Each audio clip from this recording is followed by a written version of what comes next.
who are the Premier League title favourites. We're going to rank the favourites to win the Premier League. Obviously, now there's two main contenders. Previously, the last time we did this, Man United was still kind of halfway in the conversation, not even halfway, maybe a sliver in this. But now it's all about Man City and Arsenal in particular, 8 points clear in this international break. City do have a game in hand, and obviously they play each other at the Etihad at the end of April. So, Nick, do we see this changing? Do we see any kind of big changes between now and the end of the season? Because I think last time we spoke about this, all three of us pretty much said it's still Man City's title to lose. They're still the favourites but I feel like that might have changed a little bit over the last month or so. Well, it has, because Arsenal isn't just winning against bad teams, which they are, by the way. Let's start there. They're on a run of playing some teams they should beat, and they're scoring all their goals. And if you look at, like, you know me, Mr. XG tables and all that, there are only 5 teams in the Premier League this season who are green in both XG and XGA. And Arsenal's one of them. So they're playing well. They're finishing their chances. They're also finishing chances they have no business finishing. Think of the bangers we've seen from them this year. The ones that are from, whether outside the box or, scorpion kicks or whatever. Not that that's happened with Arsenal. I just think everything has kind of come together with them. And we can prepare for almost exactly another month of this, because with the exception of Liverpool, who you don't know if you're going to get giants of the world or basically a League One outfit on any given day out of them. So until April 26th, when Arsenal starts a 3-match run of Man City, Chelsea, Newcastle, just be prepared to be talking about how they have a match in hand and a more than 3-point lead. And that's it. They're getting a little bit of luck. And right now the fixture list is saying, go ahead, bro. Oh, absolutely. And yeah, I've been at the last 2 games against Fulham and Crystal Palace, and the way that they just handled those teams, which on paper you're like, oh, tricky, counter-attack, set-piece situations. They could maybe nick a few points off Arsenal, but just hasn't looked likely at all. And Mikel Arteta, what a great job he's done since that defeat to Man City, just to steady things down and then Arsenal to go on this great surge, Andy. And I think we said last time maybe they had a 55-60% chance of winning the title, something around there. What kind of percentage chance do you give them now? And for you, are they the favourites now ahead of Man City? Yeah, they're going to do it. I'm there now. And Nick is right. The way that they've done it the last few weeks, they have completely erased the goal differential advantage that Manchester City had, which, as you know, in a race is worth effectively an extra half point as the tiebreaker. They've gotten it down to just 2 between the sides, and obviously they still have to play head to head, and that's City's best path to still having a shot. Not to just beat Arsenal in that game, but to beat them by multiple goals, maybe to break them mentally. But at this point, if that's where you're at, you're grasping for straws, because they have just kind of seamlessly and smoothly shifted through the gears in recent weeks. And going out of the Europa League, for any club wants to win a European trophy, of course, but given the situation that Arsenal have been, having not been in the Champions League for the last 5 or 6 seasons, the opportunity to win the Premier League title for the first time in almost 20 years, I think they'll take that. I think that's a trade-off that they'd be willing to make this season alone. And so I just, aside from a massive injury or a complete capitulation like they had down the stretch of last season, I just don't see how it ends any other way than Arsenal winning the title. You know what I love as well is that the players coming in, they've picked up a few injuries now, but, Holding came in for William Saliba, played well. Obviously, Tomiyasu's been out missing. Obviously, Gabriel Jesus isn't quite up to full match fitness yet, but Trossard has come in and played really well.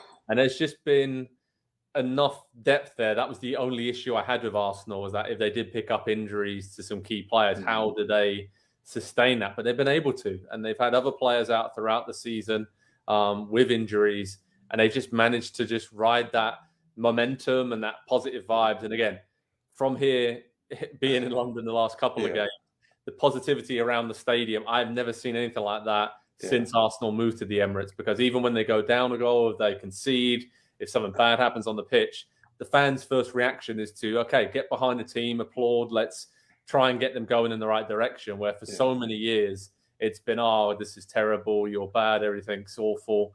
And now there is a total switch, and that is so powerful, I think, especially in this period of the season now. And they understand the age of the team, how young it is, and they do need their support. And that togetherness is just the X factor for me, and why I think they're going to get over the line. Is that fair enough, Andy? Yeah, let me throw in one more thing, and I say, well, they're going to do it kind of sarcastically because Arsenal winning the title is not what I want to see going into any season.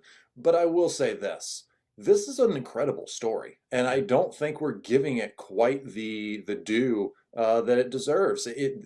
In a lot of ways, and I just thought about this as you were talking, Joe, it reminds me a little bit of Leicester when they won the title, not because they came from absolutely nowhere. The expectation was to compete for top 4 for Arsenal this season, but the fact it is such a young team and it's happening so quickly and so ahead of schedule, it's a great story. It really, really is. And any other season where we're not talking about Erling Haaland blowing away all of the Premier League records and can Manchester City make it a three-peat and are they still in the title race, if we're just looking at the team that is now 8 points clear and saying, how are they doing this? How have they gotten to this point? It's an incredible story to look at because the struggles that they had last season down the stretch, the young players, the first-time manager at the club as well. There are so many interesting storylines. This would have been the season to have a season-long inside the dressing room documentary following the club just for there has to be so many storylines kind of behind the scenes going on. So it is worth pointing out that when a team comes from absolutely nowhere, the way that Leicester did and that Arsenal seemingly have done this season as well, to maybe go on and win the title, that's special because it has become so kind of, you could predict it almost every single season. You know who it's going to be, and this season we didn't. Yeah, nobody did, right? I'm looking around trying to think, did anybody predict this happening? I think most people had Arsenal maybe 4th, maybe 5th, just missing out in the Champions League, but that is, to close that gap on City and Liverpool and then overtake them so far. You're right. I don't think they're getting the credit they deserve at all with that. Nick, when we look at Man City and Arsenal and the run-in that they've got, any games in particular really stand out for you where they can drop these points? Because if Man City win the game in hand and then they beat Arsenal, the gap's reduced to 2 points and then the pressure's really on. And we've seen that City, they've chased down Liverpool, haven't they, in recent seasons to win the title on the final day. So I'm looking at, City's game against Liverpool coming up. Obviously, Arsenal, Man City, Arsenal having to play Liverpool, Arsenal having to play Chelsea, and then they got Newcastle as well, right? So there's still some big hurdles for Arsenal to get over, but they're certainly in a great position. They're in a great position, and that's why I'm feeling better about their chances of winning the title. Now, again, not to lean on what I've been predicting for a few months, but I will play devil's advocate here or City's advocate, whatever you want to say. I still think, first of all, I'm just Arsenal. Make your hashtag ready to hate me. I still think City is the more complete team. If you could tell me today that City would be able to manage their Champions League dreams at the same time as their Premier League dreams, I would tell you they're still going to win the title. But at this point in the season, that's what swung for me more than Arsenal beating some bad teams 4-1. Like, honestly, I think Arsenal's been fantastic the whole season. I think they're right there with Man City. It has helped, by the way, that Liverpool has underperformed in a way that I've never imagined, just the sort of regression. I think I might have even picked them to win the league going back 6 years ago at the start of this season. But what I will tell you is that I just don't know if City is going to be able to have the focus on the Premier League, besides Haaland breaking the record, because they're very much in it and they don't get any cakewalk there. Like the route that they have to pass will require Pep's very best and all his players' very best. So that's what I think works for Arsenal, because I think they will drop 2 more games this season. The difference is I don't know that City can win out as they have in the past because they're navigating a really brutal stretch when the Champions League game come back. Yeah, Bayern Munich, and then obviously winners of Real Madrid, Chelsea, if they do get past Bayern, they've got the toughest route through to the final there. And you do get the feeling that City now, if they have to prioritize down the stretch the last few months of the season, they are going to prioritize the Champions League, which also works in Arsenal's favor as well. So finally, Andy, we're going to sort these percentages out. Last time we said it was just over halfway.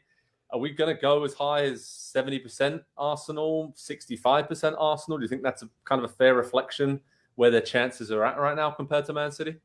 Yeah, I'll go farther than that. Honestly, it feels 80-20 at this point. It is within the realm of possibility and realistic outcomes that it does happen and City does come back, Arsenal falls apart, whatever. It can happen, but at this point, Arsenal just continue to show, not today, not today, not today. It's not going to be today that it happens, and if they can continue to just put that off long enough, an 8-point gap, which could become 5 once they get level on games played, it might not even come down to the final game of the season, I guess is the point, because they have handled this period where we said, all right, they should win all of these games. Let's see if they can go do it. And they have just done it. Yeah, I already heard Arsenal fans on the train over here when I was heading to the Emirates at the weekend saying, oh, I'm trying to figure out extra tickets for the final day of the season, home game against Wolves. And, they're not quite talking about the title and seeing the trophy yet, but you get the sense. I said it at the Palace game I was at the weekend, that the one hand is just hovering towards the Premier League trophy now. It hasn't quite grasped it for Arsenal, but it's getting to that stage of the situation now. The lead they have, the games they have remaining.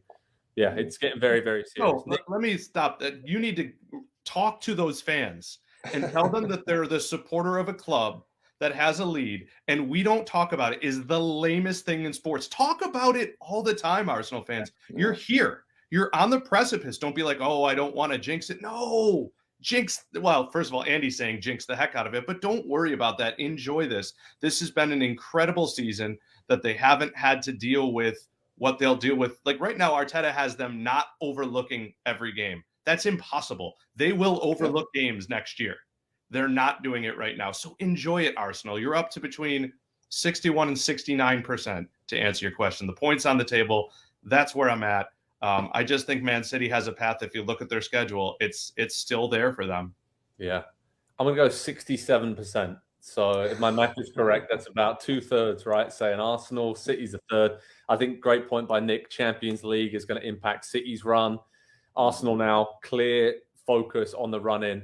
They know what's between them and glory. And soon enough, we're going to be talking about they need these many points to secure the title, this many wins. But that stretch where they do play against City, Chelsea, Brighton, Newcastle, and then they've got Liverpool as well coming up. Those are the games that's going to decide if they win the Premier League title. But it's going to be fun to see if they can get it done, gents, and see if Man City can come roaring back late in the season like they love to do. So head over to Pro Soccer Talk on NBCSports.com for all the latest permutations, current form, fixtures, how to watch information, both for Arsenal and Man City in this title race. We'll keep you covered on all of that. Well, we need to get our calculators out to try and work out the math about a lot of these situations, but it's going to be fun to try and figure out who needs what and when to get over the line. But Arsenal, they are getting closer and closer, and it's been a joy to watch them this season so far. Hi there, I'm Rebecca Lowe, studio host for NBC's coverage of the Premier League. Don't forget to hit subscribe to watch more videos all season long. For even more Premier League content, from original series to live matches, head over to Peacock and be sure to tune in for Premier League mornings every weekend on USA Network and on Peacock. We will see you over there.